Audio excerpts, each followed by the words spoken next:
नमस्कार, आईबीसी 24 देख रहे हैं आप। मैं हूं आपके साथ विजय कुमार पंड्या। छत्तीसगढ़ की खबरों की शुरुआत करते हैं। छत्तीसगढ़ विधानसभा में आज खाद खरीदी, कस्टम मिली, टोकन मिलने के बाद भी किसानों का धान नहीं खरीदने का मामला गूंजा। मंत्री के जवाब से असंतुष्ट बीजेपी विधायकों ने वॉकआउट कर दिया। बीजेपी विधायक कृष्णमूर्ति बांधी ने मस्तूरी विधानसभा क्षेत्र में धान की कस्टम मिलिंग का मुद्दा उठाया। इस पर खाद्य मंत्री अमरजीत भगत ने जानकारी दी। कांग्रेस के अरुण वोरा के सवाल पर मंत्री अमरजीत भगत ने कहा कि टोकन लेने वाले सभी किसान अपना धान बेच चुके हैं। बीजेपी सदस्यों ने मंत्री के जवाब पर आपत्ति की। शिवरतन शर्मा ने पूछा कि जिन किसानों ने टोकन लिया है और धान नहीं बेचा, उनसे धान लेंगे क्या। इस पर आसंदी ने व्यवस्था की बात करते हुए ये कहा कि भाजपा ऐसे किसानों की सूची सदन के पटल पर रखे। वहीं कांग्रेस विधायक संतराम नेताम ने पूछा कि कोंडा गांव में समर्थन मूल्य धान खरीदी की जानकारी मांगी, जिस पर खाद्य मंत्री ने सिलसिलेवार जानकारी दी। बीजेपी विधायक बृजमोहन अग्रवाल, उन्होंने पूछा कि 1 क्विंटल चावल के पीछे कितना प्रासंगिक व्यय होता है और उसका भुगतान हो चुका है क्या। इस मुद्दे पर मंत्री का जवाब नहीं आने पर असंतुष्ट बीजेपी विधायकों ने वॉकआउट किया।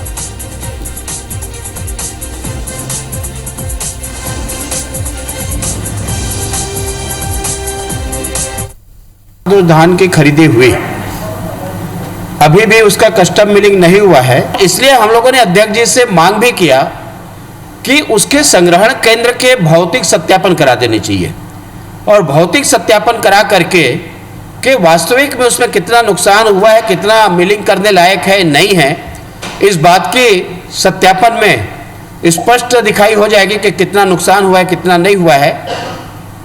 अध्यक्ष जी उसमें व्यवस्था दिए हैं। छत्तीसगढ़ में धान की कस्टम मिलिंग धीरे हो रही है और धान सड़ रहा है और सरकार के लोग आंख बंद कर बैठे हुए हैं, कान बंद कर बैठे हुए हैं।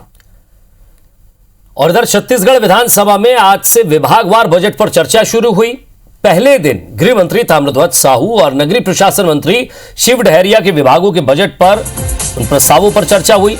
इस चर्चा के बाद दोनों मंत्रियों के सभी विभागों के बजट प्रस्ताव पारित कर दिए गए। गृह मंत्री ताम्रध्वज साहू के सभी विभागों के 10,700 करोड़ रुपए का बजट प्रस्ताव पारित किया गया और इसी तरह शिव डहरिया के नगरीय प्रशासन और श्रम विभाग के लिए 3,807 करोड़ रुपए का बजट प्रस्ताव पारित किया गया। इससे पहले कि मंत्री ताम्रध्वज साहू के विभागों के बजट प्रस्ताव पर चर्चा होती, उसके दौरान बीजेपी विधायकों ने सदन से वॉकआउट किया। मंत्री शिव डहरिया के विभागों के बजट पर चर्चा हुई, लेकिन वो शामिल नहीं हुए। दरअसल विधानसभा अध्यक्ष ने बीजेपी विधायक शिवरतन शर्मा को लंबे भाषण पर टोका तो सभी भाजपा सदस्य नाराज हो गए। इस पर बीजेपी विधायकों ने कहा कि जब बोलने का अवसर ही नहीं मिल रहा है तो बेहतर होगा कि गिलोटिन से बजट पारित कर दिया जाए। गृह मंत्री ताम्रध्वज साहू ने अपने विभागों पर चर्चा के जवाब में कहा, कानून व्यवस्था की स्थिति बेहतर है। वहीं नगरीय प्रशासन मंत्री शिव डहरिया ने कहा कि कोरोना के काल में भी सरकार ने सभी विभागों को बेहतर बजट दिया है, इससे राज्य के विकास में कोई बाधा नहीं आएगी।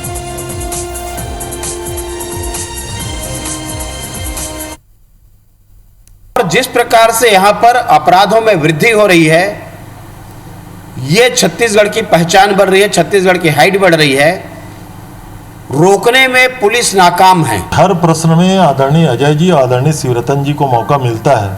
हमने तो नहीं कहा कि विपक्ष को क्यों मौका मिलता है। जिसको जितना अवसर मिलना चाहिए, आसंदी का ध्यान आकर्षित करते हैं। आसंदी का फैसला है, आसंदी के फैसले पे बहुत ज्यादा टिक्का टिप्पणी नहीं किया जाता। चर्चा कराना नहीं कराना सत्ता पक्ष के ऊपर डिपेंड करता है। पिछले बार कोरोना के चलते गिलोटिन में पहली बार छत्तीसगढ़ के इतिहास में गिलोटिन में बजट पारित हुआ था और सत्ता पक्षों का जल्दी है, विपक्ष का सम्मान नहीं कर सकती, तो गिलोटिन में पारित कर ले।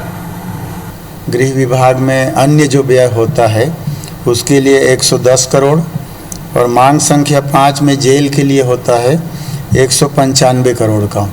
तीनों मिलाकर 5,509 करोड़ का गृह और जेल मिलाकर के बजट हम लोगों ने प्रस्तावित किया था, जिसे पारित किया गया। लॉकडाउन के दौरान रायपुर के क्वींस क्लब में पार्टी की घटना के 5 महीने से ज्यादा का वक्त बीत चुका है, लेकिन कॉन्ट्रैक्ट नियमों के उल्लंघन करने वाले क्लब के संचालक हरबख्श सिंह बत्रा के खिलाफ हाउसिंग बोर्ड ने अब तक कोई कार्रवाई नहीं की है। कार्रवाई की फाइल बोर्ड के आयुक्त के पास जाकर अटक गई है। वहीं क्वींस क्लब के पीछे बने विधायक कॉलोनी को वीआईपी रोड से जोड़ने का काम भी तकनीकी पेच में अटक गया है। क्वींस क्लब के ओपन स्पेस जो शर्त के चलते संशोधित प्लान की फाइल विभाग के डायरेक्टर तक जाकर रुक गई है। ऐसे में हाउसिंग बोर्ड के अधिकारी फिर से सवालों के घेरे में हैं।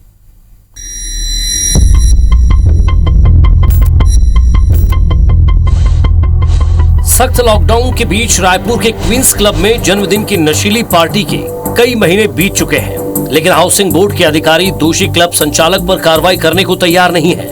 पिछले 4 महीनों से बोर्ड के आला अधिकारी बस एक ही दलील दे रहे हैं कि इस मामले में वकील से कानूनी राय मांगी जा रही है। सवाल यह भी है कि हाउसिंग बोर्ड ने क्लब संचालन का अधिकार हरबख्श सिंह बत्रा की कंपनी एमिनेंट इंफ्रास्ट्रक्चर को कुछ शर्तों के साथ दिया था। लॉकडाउन के सख्त आदेश के बाद भी क्लब का खुलना, पार्टी होना, नशा परोसा जाना और फिर युवक युवतियों के हंगामे के बीच गोली चलने की घटना, ये सब कॉन्ट्रैक्ट नियमों का खुलेआम उल्लंघन है। शंकर नगर कार्यालय से नियमों के उल्लंघन और उसमें होने वाली कार्रवाई की रिपोर्ट भी 28 अक्टूबर को ही बोर्ड मुख्यालय भेज दी गई थी, लेकिन कानूनी राय मांगने का पेच फंसाकर कार्रवाई पर अघोषित रोक लगा दी गई। इसमें सर जो कार्रवाई का एक लेवल था, जो हरबख्श सिंह बत्रा के खिलाफ हमने लीगल ओपिनियन मांगा था, उसमें कुछ अपडेट है सर? वो भी प्रक्रियाधीन है। कुछ टाइम फ्रेम में ऐसा कुछ नहीं, टाइम फ्रेम अभी हमने कुछ बोला नहीं है उसमें। क्वींस क्लब से जुड़ा एक और मामला भी हाउसिंग बोर्ड के लिए सिरदर्द बनने जा रहा है। क्वींस क्लब संचालकों ने मनमानी कर पुरैना विधायक कॉलोनी का रास्ता रोक दिया था।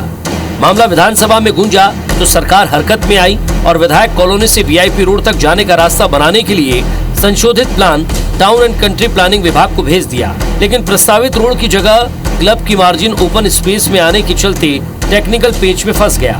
अब इस पर शासन स्तर पर ही फैसला होना है। क्वींस क्लब में जो रोड की मांग थी उसको हमने शासन को भेज दिया प्रस्ताव को, और जो सभी वहाँ पे हितग्राही रहते हैं उनमें 2/3 की सहमति के साथ भेजा जाता है, तो प्रकरण को सहमति के साथ भेज दिया गया है। ये दोनों मामले बताने के लिए काफी है कि छत्तीसगढ़ हाउसिंग बोर्ड में ना तो सब कुछ नियम कानून से होता आया है और ना ही नियम विरुद्ध काम करने वाले अधिकारियों पर कार्रवाई की गई है। इसके चलते आम लोग तो दूर, जनप्रतिनिधियों को भी हलकान होना पड़ रहा है। राजेश राज, IBC 24, रायपुर। और अब बात रायपुर की, जहां परीक्षाओं का टाइम टेबल जारी किया गया है। व्यापम ने परीक्षाओं का टाइम टेबल जारी किया गया है। आपको बता दें कि PET, PPHT, PPT और MCA का टाइम टेबल 22 जून को PET, PPHT की परीक्षा, 25 जून को PPT, MCA की परीक्षा, 22 अप्रैल से ऑनलाइन आवेदन भी शुरू हो जाएंगे। आपको बता दें कि कोरोना के चलते ये एग्जाम टाली गई थी, परीक्षाएं टाली गई थी। 22 से 16 मई तक PET, PPHT के लिए ऑनलाइन आवेदन होगा। 13 मई से 6 जून तक PPT और MCA के लिए आवेदन किए जाएंगे।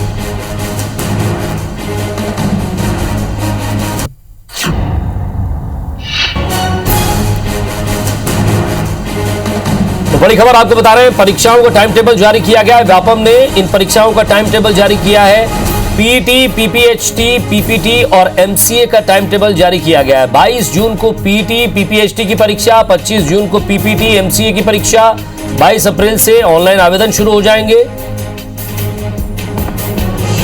और 22 से 16 मई तक PET और PPHT के लिए आवेदन ऑनलाइन मांगे जाएंगे। 13 मई से 6 जून तक PPT और MCA के लिए आवेदन होंगे।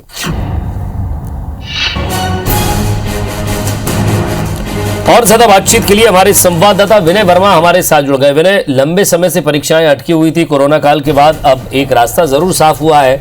जो बच्चे इसकी लंबे समय से तैयारी कर रहे हैं, कम से कम उन्हें राहत जरूर मिलेगी, लेकिन फिर भी कोरोना की गाइडलाइन का पालन करना जरूरी होगा। देखिए, कोरोना के गाइडलाइन का पालन जैसे कि केंद्र सरकार ने कहा है कि 31 अप्रैल तक ये करना ही पड़ेगा। उसके बाद से आगे जो केंद्र सरकार गाइडलाइन देगी उसके हिसाब से जो पालन किया जाएगा। लेकिन सबसे अच्छी बात है छत्तीसगढ़ के उन तमाम जो छात्रों के लिए जिन्होंने पाठ्यक्रम, जो व्यावसायिक पाठ्यक्रम के तहत एडमिशन और पढ़ाई के लिए तैयारी कर रखी थी, कोरोना गाइडलाइन के कारण से, कोरोना संक्रमण के कारण से पिछले 1 साल से ये जो पाठ्यक्रम की जो परीक्षाएँ हैं वो स्थगित की गई थी। किसी तरह से ना आवेदन आ रहा रहा था और न ही इसकी परीक्षाएं हो रही थी। अब मुख्यमंत्री के अनुमोदन के बाद से ये जो 11 तरह के जो व्यावसायिक पाठ्यक्रम है इसके लिए एडमिशन के लिए जो प्रक्रिया वो शुरू की गई है। और आज जिस तरह से जो व्यापम के तहत जो एक आवेदन निकाला गया था, एक सूचना निकाली गई थी जिसमें ये कहा गया कि जो 5 जो पाठ्यक्रम जैसा कि आपने बताया कि जिसमें इंजीनियरिंग है, डेयरी और एग्रीकल्चर टेक्नोलॉजी में, प्री फार्मेसी टेस्ट में, प्री पॉलिटेक्निक में और प्री एमसीए में, इन 5 पाठ्यक्रमों के तहत एडमिशन के लिए प्रक्रिया शुरू की गई है। और आज के उससे टाइम टेबल भी निकाल दिया गया है और ये भी बताया गया कि किस तरह से किस तारीख को आवेदन आएगा, किस तरह से स्क्रूटनी होगी और किस तारीख को इसकी परीक्षाएं ली जाएंगी। जो ये 5 परीक्षाओं के बाद में आगामी आदेश आएगा जिससे बाकी जो बच्चे 6 जो पाठ्यक्रम है उनके लिए आदेश जारी किया गया। उनके लिए वो बताया जाएगा किस तारीख को आवेदन कर सकते हैं और किस तारीख को इनकी परीक्षाएं होंगी। ये सभी कोरोना गाइडलाइन के तहत जो मानक है उनको पूरी करते हुए इनकी परीक्षाएं होंगी। लेकिन सबसे अच्छी बात है इस दौरान की ये 11 जो व्यावसायिक पाठ्यक्रमों के तहत जो बच्चे एडमिशन लेकर के और जो पढ़ाई का इंतजार कर रहे थे उनको अब आवेदन करने का और पढ़ाई करने का मौका मिलेगा। तो ये तमाम छत्तीसगढ़ के हजारों लाखों जो छात्र हैं, जो इंतजार करने वाले छात्रों, उनके लिए बड़ी राहत भरी खबर है। शुक्रिया विनय इस तमाम बातचीत के लिए। तो कम से कम छात्रों को एक राहत जरूर मिली है कि अब एग्जाम की तारीख यहां डिक्लेयर की गई है। इधर टीजरी के ज्वाइंट डायरेक्टर राजेश श्रीवास्तव की नागपुर के होटल में संदिग्ध परिस्थितियों में लाश मिलने के बाद कई बड़े सवाल खड़े हो रहे हैं। कल सुबह ही वो नागपुर के पूजा लॉज पहुंचे थे जहां उन्हें 104 नंबर कमरा रहने को दिया गया था। नागपुर पुलिस के मुताबिक लॉज में उन्होंने रायपुर से मार्केटिंग के सिलसिले में नागपुर आना बताया था। उन्होंने अपना पहचान पत्र भी दिया। कमरे में उनका मोबाइल और 3,000 रुपये नगद मिला है। वहीं गले में सोने की चेन, घड़ी समेत अन्य सामान भी सुरक्षित है। इस मामले में सीताबर्डी इलाके में मामला दर्ज कर शव को पोस्टमार्टम के लिए भेज दिया गया है। 56 वर्षीय राजेश श्रीवास्तव बिलासपुर से प्रमोट होकर ज्वाइंट डायरेक्टर कोष और लेखा में इंद्रावती भवन में पदस्थ थे। बताया भी जा रहा है कि उनको 8 महीने से वेतन नहीं मिला था। उनको आवास नहीं मिलने के कारण भी पिछले कई महीनों से वो अपनी पत्नी के साथ बैरन बाजार स्थित ट्रांजिट आवास में रह रहे थे। शुगर और बीपी की बीमारी होने के कारण उनकी पत्नी साथ में रायपुर में रहती थी। कर्मचारी संगठनों ने प्रदेश के तहसील, कलेक्ट्रेट समेत मंत्रालय में भी कर्मचारियों की सुरक्षा बढ़ाने की मांग के साथ राजेश श्रीवास्तव की मौत की उच्च स्तरीय जांच की मांग की है। या तो प्लानिंग से उनको मारा गया है, यदि उनको आत्महत्या भी करना होता तो नागपुर जाने की क्या जरूरत है? बिलासपुर, रायपुर, रायगढ़ में हो सकता था आत्महत्या, रायपुर में हो सकता था। उनको क्वार्टर नहीं मिला था इसलिए ट्रांजिट हॉस्टल में रहते थे। तो इन सब बिंदुओं पर उच्च स्तरीय जांच की मांग छत्तीसगढ़ प्रदेश तृतीय कर्मचारी संघ करता है। ट्रेजरी के ज्वाइंट डायरेक्टर राजेश श्रीवास्तव की नागपुर में संदिग्ध परिस्थितियों में लाश मिलने के बाद से कई बड़े सवाल खड़े हुए हैं। जिस तरीके से बताया जा रहा है कि नागपुर के पूजा लॉज के कमरा नंबर 104 में उनकी कल रात में जो है लाश मिली है और लाश मिलने के बाद उसमें कई तरह के सवाल खड़े हो गए, क्योंकि जिस तरीके से बताया जा रहा है कि ड्यूटी के दौरान 1 मार्च को वो गायब हुए थे, इंद्रावती भवन से वो गायब हुए थे, जिस तरीके से सीसीटीवी में फुटेज में आया है।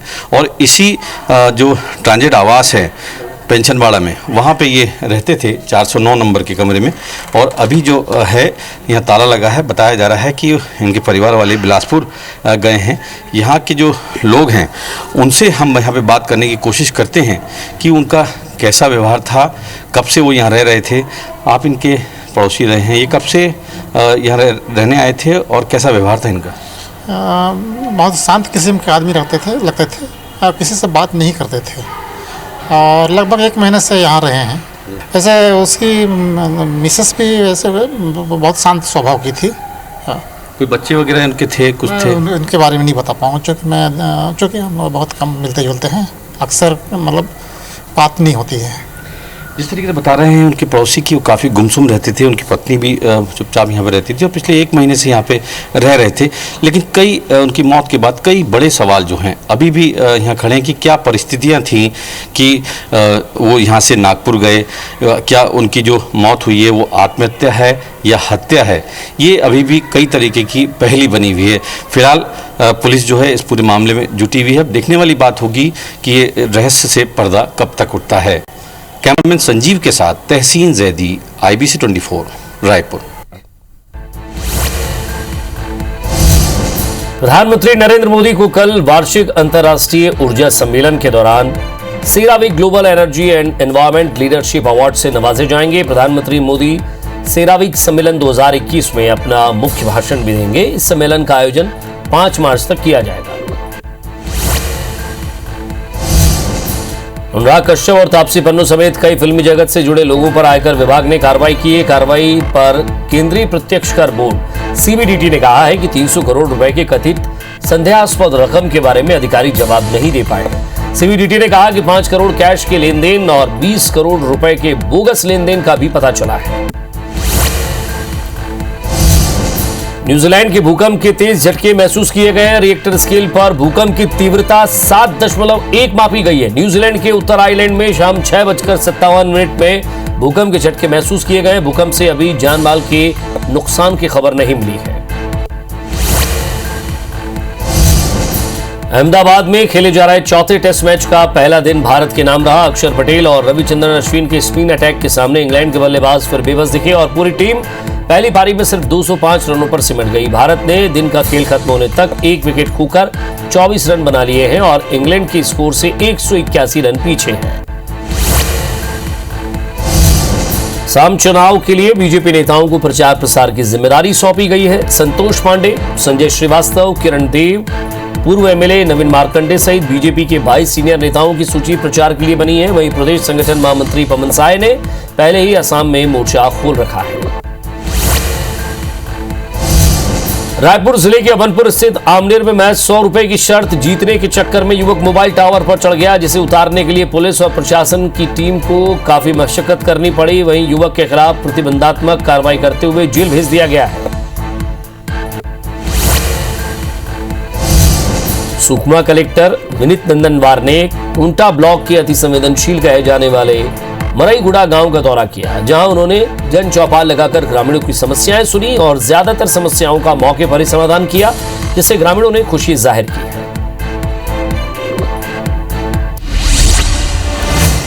और इसी के साथ फिलहाल इस बुलेटिन में इतना ही। नमस्कार।